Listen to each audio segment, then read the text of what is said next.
1700 বিঘা মাটিৰ যিসকল মালিক হয়তো এনেকুৱা হ'ব পাৰে কোনোবা এজন মোৰ কাষতে এজন ৰৈ আছে যে 140 বিঘা মাটিৰ মালিক আৰু এজন আছে এনেকুৱা হ'ব 1 বিঘা মাটিৰ মালিক গতিকে সকলোকে ইয়াত সামৰি লোৱা হৈছে ইয়াত আমি তেনেকুৱা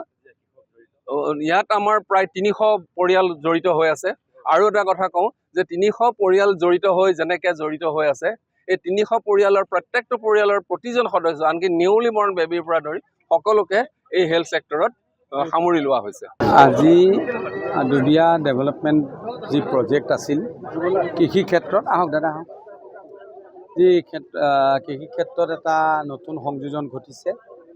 আমাৰ দুবিয়া জাৰণি গাঁও অঞ্চলৰ সুসন্তান ডক্টৰ নোমল বৰা GNRCৰ তেখেতে দায়িত্বত প্ৰতিষ্ঠা কৰিছিল আৰু এই GNRCৰ তত্ত্বাৱধানত আজি তেখেতৰ আণ্ডাৰত আজি ইয়াত তেখেতৰ জন্মভূমি জাৰণি গাঁৱত ইয়াৰ স্থানীয় কৃষকসকলৰ লগত প্ৰায় 1700 বিঘা মাটি প্ৰথম পৰ্যায়ত আজি খেতি কৰিবৰ কাৰণে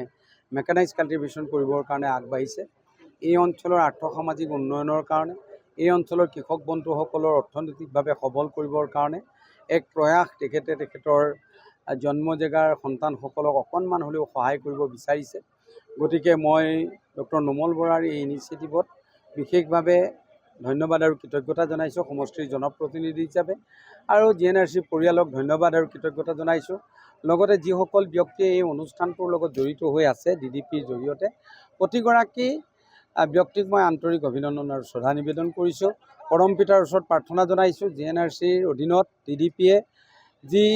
সুন্দৰ প্ৰজেক্ট কৃষি ক্ষেত্ৰত ল'ব বিচাৰিছে প্ৰভু ভগৱন্তই যাতে আশীৰ্বাদ কৰে আহিবলগীয়া দিনত আমাৰ কৃষক বন্ধুৰ যাতে আৰ্থিক আৰু সামাজিকভাৱে যাতে সচল হ'ব পাৰে তাৰ কাৰণে ভগৱন্তৰ আশীৰ্বাদ বিচাৰিছোঁ